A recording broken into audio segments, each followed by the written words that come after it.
semangat ini, tapi agak jauh dikit lah. Jadi mohon maaf, kenapa kita juga ini kan ada masalah ibaratnya tidak ketentraman hati, jadi sulit untuk menjawabnya. Tadi saya mau berbicara lebih banyak lagi mengenai katakanlah sunat segala macamnya, cuman ya karena terpengaruh hati saya mungkin agak saya tekan dulu. Saya tidak membahas itu. Mungkin pertanyaan yang si adik itu jawab pertanyaan tadi soal Trinitas. Oke, karena ini menyangkut keimanan saya jawab. Dek, mohon diperhatikan. Saya akan menjawab seperti ini. Sebenarnya kedua agama ini mengenal namanya Trinitas, menurut saya loh. Dan sudah saya gali, dan memang ada kemiripan. Jelas mirip, karena kita mengimani Taurat dan Injil. Itu yang kita imani pertama kan. Kalau masalah Bible, orang tidak mengimani, tidak masalah. Tapi Taurat dan Injil, dua-dua ayat kitab besar ini mengakuinya. Nah, untuk mempergampang, untuk kita agar kita dapat menangkap apa itu Trinitas, seperti ini. Nama saya Rudi Yohanes. Itu di dunia nyata. Saya kirim suatu kehidupan lain di dunia maya, namanya Facebook. Saya kirim akun saya dengan nama Manturik. Allah mengirim Yesus ke dunia lain, namanya bumi, dunia. Yang saya kirim adalah ucapan saya. Firman itu kan ucapan. Firman saya menjadi akun Facebook saya, sehingga dia hidup di dalam Facebook. Itu sebuah kehidupan. Apapun yang saya ucapkan, itulah yang tertulis di Facebook itu. Apakah akun saya dan saya adalah dua? Jawabnya tidak, satu. Dan kalau untuk mendapatkan perumpamaan ini lebih bagus itu kepada Mark Zuckerberg. Dia yang membuat Facebook. Dia menciptakan dunia Facebook, sehingga dialah Tuhannya Facebook itu. Maaf saya katakan dalam dunia Facebook ya, bukan saya katakan dia Tuhan, tidak. Tuhannya dunia Facebook.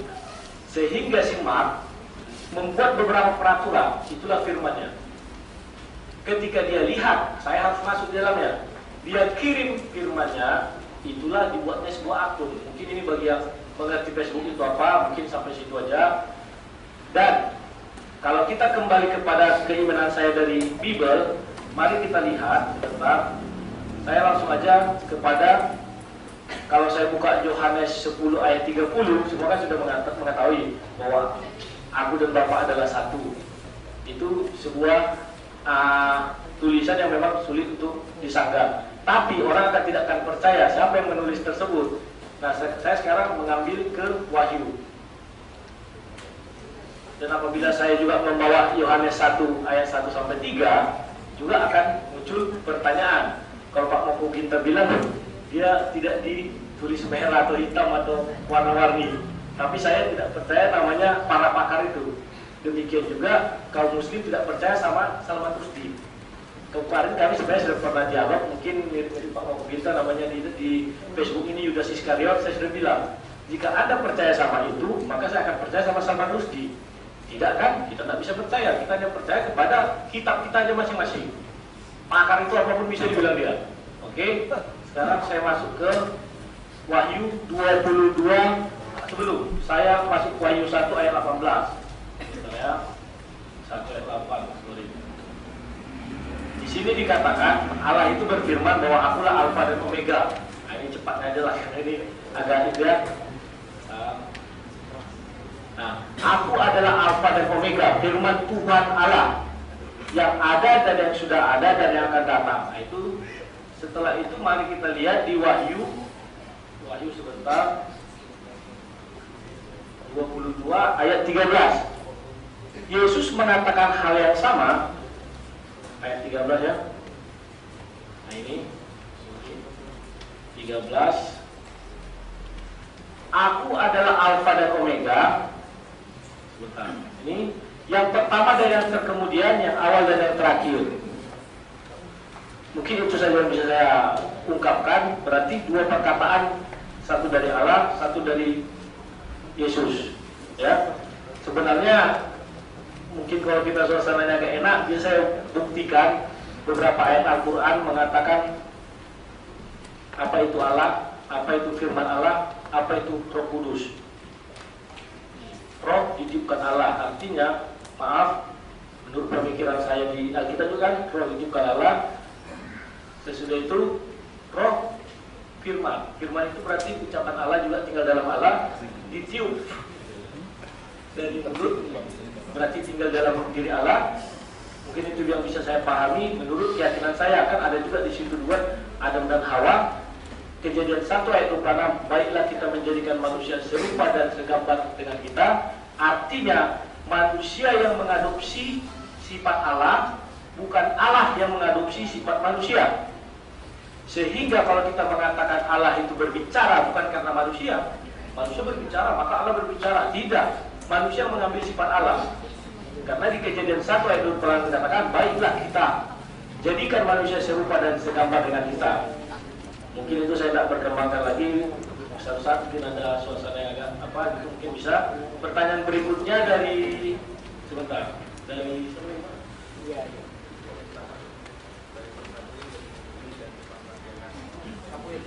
Oke, yang pertanyaan Pak Samuel, apakah Anda meyakini punya wakil di surga? Kan gitu. Agama. Saya ketika di Universitas Ahmad Dahlan, kami juga diskusi debat seperti ini sesama mahasiswa. Pertanyaan juga seperti itu. Apakah Anda yakin bahwa sudah ada wakil Anda di surga atau agama Anda? Kan begitu. Kalau saya mengatakan agama, Tuhan itu nggak punya agama, Pak. Karena dia untuk semua umat manusia, baik yang berdosa maupun yang percaya.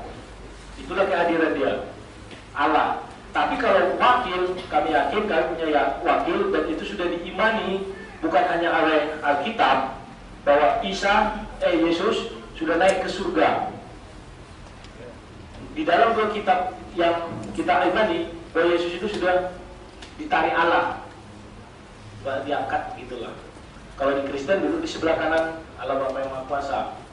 Mungkin itu yang bisa dibuat andai kata pun dunia ini hancur, kita sudah punya wakil sebenarnya 3 di surga. Yang pertama itu si Elia, satu lagi si Henok, baru Yesus Isa. 3. Itulah wakil yang mungkin bisa kita. Tapi saya tidak mengatakan bahwa Henok itu dengan Elia agamanya Kristen, tidak. Karena mereka orang-orang terdahulu. Mungkin itu saja yang lain. Lambang-lambang perumpamaan, ya kan, sangat sulit sekali. Nah, kenapa sulit? Wahyu ini sebenarnya mimpi. Cuma Alkitab sekarang dari tulis mimpi kan nggak bohong gitu, masa mimpi gitu kan. Nah sekarang diganti wahyu. Kalau saya bicara begini, saya punya data. Saya punya Alkitab, mungkin di Indonesia saya terbanyak punya Alkitab di Indonesia ya. Dari yang ratusan tahun saya punya. Jadi Alkitab zaman dulu saya punya tulis mimpi Yohanes di Pulau Patmos. Karena mimpi sekarang dicetak-cetak baru, jangan mimpi kan, diganti wahyu, jadi kelihatan lebih keren gitu kan. Makanya sulit sekali untuk masalah mimpi itu mimpi sebenarnya. Jadi mimpi kok panjang sekali, mimpi berseri. Nah kemudian ada yang bertanya tadi di Al-Quran surat 3 ayat 19 ada tentang agama Indonesia Allah adalah Islam. Tadi situ kan, Inna dina indallahi Islam itu ada. Ya, bahkan saya buka dengan ayat itu tadi kalau nggak salah. Bahkan saya sambung lagi dengan ayat 85. Wa may yattaqi ghairal islami dinan fa la yuqbalu minhu wa huwa bil akhirati minal khasirin. Barang siapa mencari agama selain daripada agama Islam, sekali-kali tidak akan diterima agama itu daripadanya, dan dia kira dia termasuk orang merugi. Jadi di Quran ada, ya, ada seperti. Tapi kalau dia tanya ada nggak di Injil, itu tidak ada, ya, tidak ada yang mengatakan sesungguhnya agama Indonesia Allah adalah Kristen. Itu boleh dicari seluruh Alkitab, insya Allah tidak akan diketemukan. Kemudian Yohanes 10 ayat 30 tadi Bapak angkat, dia angkat Yohanes 10:30 artinya apa? Aku dan Bapak adalah satu. Ya kalau Bab Yesus satu dalam apa? Satu dalam kesatuan, satu dalam apa? Kalau Yesus dan Allah adalah satu, ketika Yesus mati di salib dipaku dia berteriak, Eli Eli lama sabachthani, Tuhan Tuhan mengapa engkau meninggalkan aku? Tentu menjadi pertanyaan. Dan Tuhan mana lagi yang dipanggil kalau dia sendiri itu Tuhan? Kalau Yesus itu Tuhan, Tuhan mana lagi yang dipanggil? Ya, kalau dia menyatu antara Yesus dan Tuhan, apakah Tuhan ikut mati? Tidak mungkin. Kenapa Yesus berteriak dan tolong Tuhan, Tuhan mengapa kau meninggalkan aku? Karena dia tidak mati untuk menebus dosa. Dia bukan mati dalam rangka untuk menebus dosa. Ada buku saya di depan situ. Benarkah Yesus mati untuk menebus dosa? Tidak. Yesus mati karena korban ketidakadilan hukum pada saat itu. Bisa dibaca di buku. Maka dia teriak minta tolong. Kalau memang Yesus dipersiapkan oleh Tuhan mati di kayu salib untuk menebus dosa, logikanya dia rela pasrah ikhlas. Nggak perlu berteriak-teriak minta tolong. Dengan dia berteriak minta tolong, hanya menunjukkan dia tidak dipersiapkan oleh Allah untuk Tuhan mati untuk menebus dosa. Nah, kemudian tadi ada yang bertanya masalah wakil di surga. Dia merasa yakin dia punya wakil di surga, dan Yesus telah naik ke surga dan duduk di sebelah kanan Tuhan. Kalau ada di Yesus duduk di sebelah kanan, sebelah kiri siapa itu? Nah, mungkin Tuhan kan, kalau ada dua Tuhan kan. Nah, Yesus naik ke surga, dia menyediakan tempat. Apabila aku telah datang sana, aku akan menyediakan tempat.